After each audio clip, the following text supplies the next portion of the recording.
जैसे तार्किक मन होता है, वैसे एक और मन होता है जो बिल्कुल अलग है, क्योंकि इस विकास के बाद व्यक्ति चमत्कारी हो जाता है। उसके आसपास कई चमत्कार होने लगते हैं। कहीं और की बातें आप जान जाएंगे, ऐसी चीजें होंगी।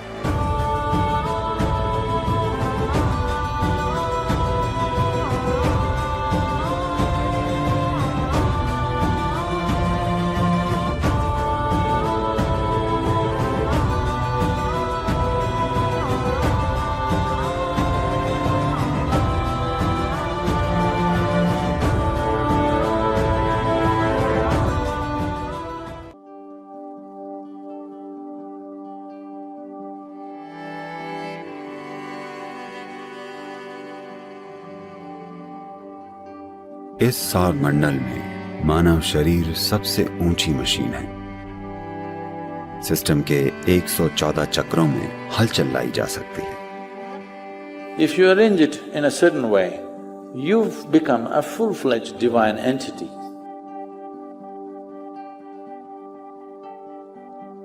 इसे एक विशेष तरीके से व्यवस्थित करके आप बिल्कुल दिव्य बन सकते हैं।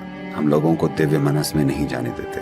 इस मन में प्रवेश करने के बाद आप सब कुछ जान जाते हैं। यह आपके जीवन की हर चीज से ज्यादा आकर्षक है।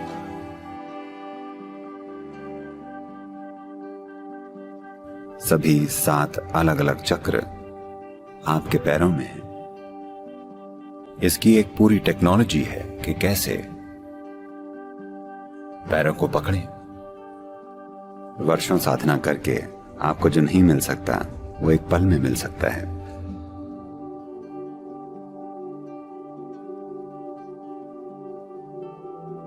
देखिए, आपका शरीर या जिसे आप मैं कहते हैं, ये कई चरणों में खुद को विकसित करता है। योग में ये विकास के 7 चरण माने जाते हैं, या कहें तो मनुष्य के 7 अलग अलग शरीर हैं।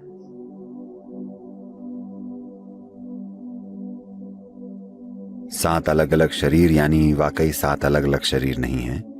ये मनुष्य के विकास के 7 अलग अलग चरण हैं। पैदा होने के बाद 7 साल की उम्र तक सिर्फ भौतिक शरीर बढ़ता है। ये बाहरी शरीर या स्थूल शरीर है।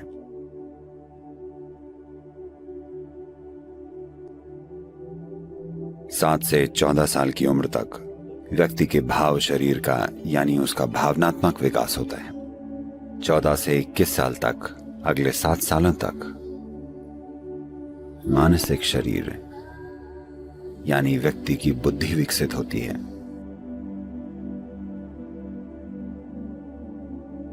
जब बुद्धि विकसित होती है तब चीजें सीखने में रुचि आती है। पर आमतौर पर आज आधुनिक समाज शरीर की बस इन 3 अवस्थाओं, बाहरी, भावनात्मक और मानसिक शरीर तक ही सीमित है। हम उससे आगे विकास नहीं चाहते हैं। अगले 7 साल दिव्य मनस के लिए हैं। Divya Manas. As you have a logical mind, there is another mind, which is completely different. जैसे तार्किक मन होता है, वैसे एक और मन होता है जो बिल्कुल अलग है। योग में हम विकास के इस चौथे चरण से बचते हैं, क्योंकि इस विकास के बाद व्यक्ति चमत्कारी हो जाता है। उसके आसपास कई चमत्कार होने लगते हैं। यहाँ की चीजें वहां हो सकती हैं और वहां की यहाँ। कहीं और की बातें आप जान जाएंगे, ऐसी चीजें होंगी। योग में लोगों को दिव्य मनस तक पहुंचने नहीं दिया जाता है, क्योंकि ये है तो मन ही दिव्य है, यानी ये उस मन से कहीं बड़ा है जिसे हम जानते हैं। ये एक शानदार पैमाने का मन है। इस मन में प्रवेश करने के बाद आप काफी कुछ जानते हैं। सब कुछ नहीं, पर दूसरे लोगों के मुकाबले आप चमत्कारी हो जाते हैं। ऐसा होने के बाद लोग आमतौर पर अगले स्तर तक विकास नहीं कर पाते।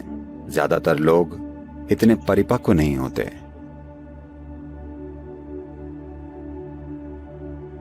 वे इसे दूर रखकर आगे नहीं बढ़ पाते। वे इसी में उलझ जाते हैं। ये एक मानसिक स्थिति ही है। तब वे टेलीपैथी और टेलीकाइनेसिस कर सकते हैं। ये सब चीजें दिव्य मनस हैं।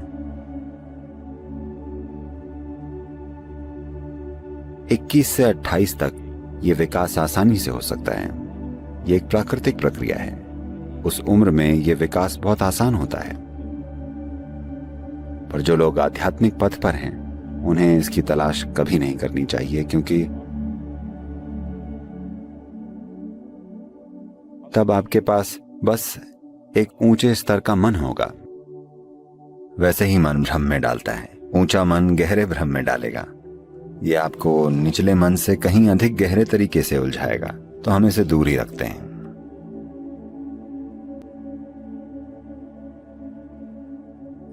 दिव्य मनस से जुड़ने के बाद कोई भी परम तत्व नहीं खोजेगा, क्योंकि ये इतना विशाल, इतना चमत्कारी है। ऐसा लगेगा भगवान मिल गए, आपको कुछ और नहीं चाहिए होगा। ऐसी भावनाएं पैदा होंगी, पर इससे भारी दुख भी पैदा होता है।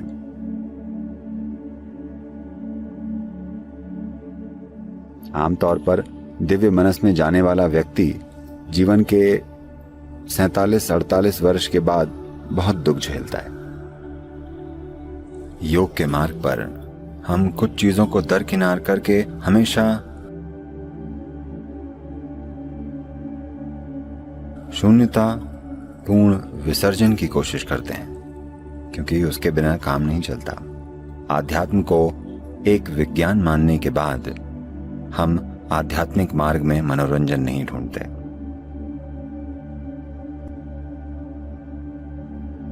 हर छोटी से छोटी चीज को हम बस एक कदम मानते हैं जो हमें बड़ी चीज की दिशा में ले जाएगा। हम उसे कभी भी मनोरंजन मानकर उसके पीछे दीवाने नहीं होते। ये बहुत ज्यादा जरूरी है।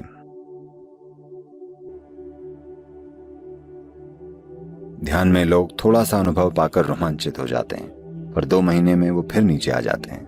ऐसा बार बार हो रहा है, क्योंकि आपका मनोरंजन होता है। इन चीजों से अपना मनोरंजन न करें। चाहे जो भी हो, हमारा काम है लक्ष्य तक पहुंचना। जब कोई व्यक्ति आध्यात्मिक मार्ग चुन लेता है, तो उसके बैठने, खड़े होने, खाने, बोलने, सोचने और जीने का तरीका सब कुछ आध्यात्मिक हो जाना चाहिए। हमें हमारे जीवन के हर पहलू को योग की प्रक्रिया और विकास की प्रक्रिया बनाना होगा।